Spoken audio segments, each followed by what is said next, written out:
The fourth question is from Sohag Ahmed.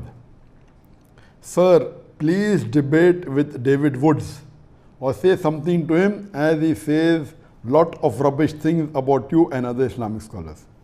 This person, Sohag Ahmed, and few other Muslim brothers have been continuously asking this question that, oh, why is Dr. Zakir Naik not debating with David Woods? And they keep on asking this question several times, and I didn't think it was important, but now finally I've taken the question to give them the reason.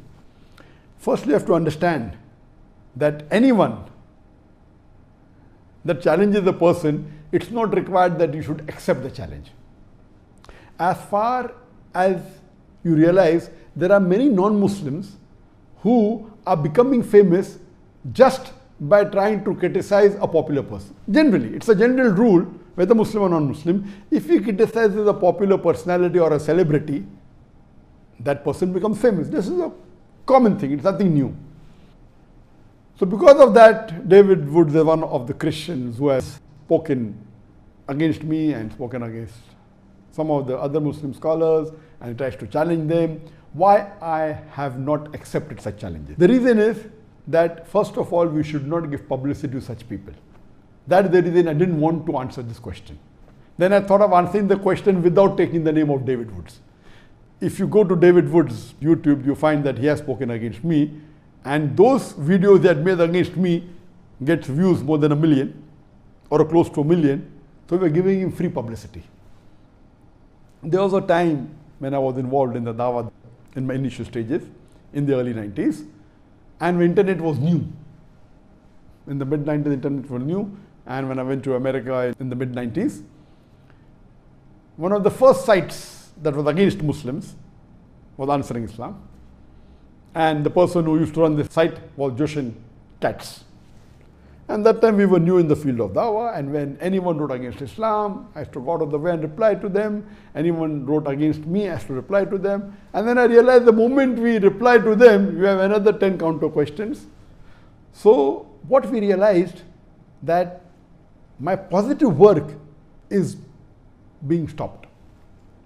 If really that question is a logical question or a question that deserves a reply, should be replied. But these frivolous arguments, at that time when I was new, I told Joshin Katz that, okay, do you want to debate with me? You're writing against Islam. He said, do you think I'm a fool to debate with Dr. Zakir Naik? That was his reply. So if you see in the initial stages of my Dawah in the late 90s, in the early 2000s, I had many debates. And then I realized that debating is not the best, it should be done when required. But better is to talk about, give lectures on similarities between Islam and Christianity, similarities between Islam and Hinduism. But when required, yes. And one of the best debaters in the world, you know, was Sheikh Ahmed Didat. But then we realized that there were people who started challenging me. And one such person was from USA again. I'll tell you his name. Sam Shamoon. And when I went to Chicago, I met him. He said, oh, I want to debate with you. I said, send your guru. And then I had a debate with his guru, Dr. William Campbell.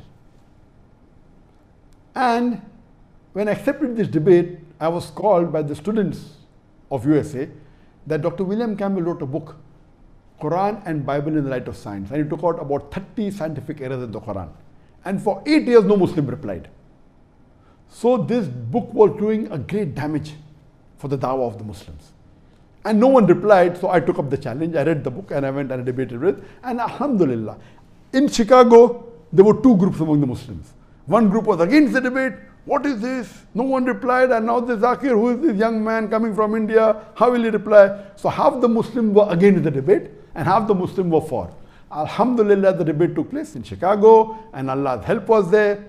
Allah's mercy was there, and it was a very successful debate. So much so that after that, alhamdulillah, William Campbell, who got a doctorate in writing a book against Islam, mashallah, it lost its popularity. Later on, then I made a policy that after my videos started becoming popular, then I had a rule. I will only debate with those people who are popular. Then we realized that those people who are not popular started challenging to become popular. And I'll give you a very good example. You know Sheikh Ahmed Didat. He debated with Jimmy Swagat.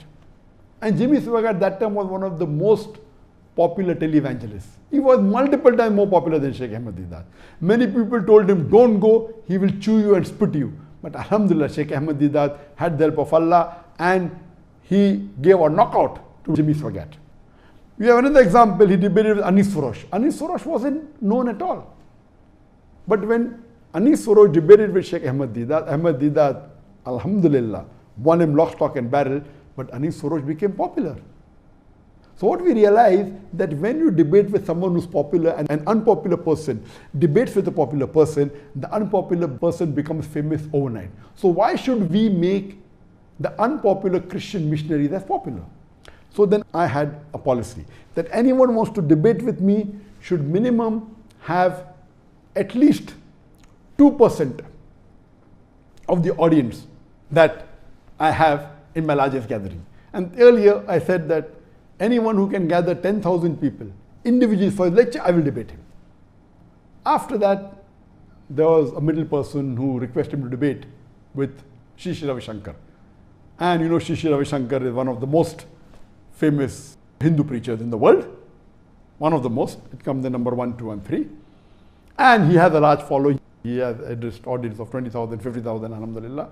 I accepted the challenge and we had a debate in year 2006 in January in his hometown Bangalore. And Allah's help was that it was a very successful debate. The topic was concept of God in Hinduism and Islam in the light of sacred scriptures. Since 2006, there are many people who challenge me for a debate. And when anyone challenges me, I say that I don't waste my time. There are hundreds of people who address large audiences. They're very popular.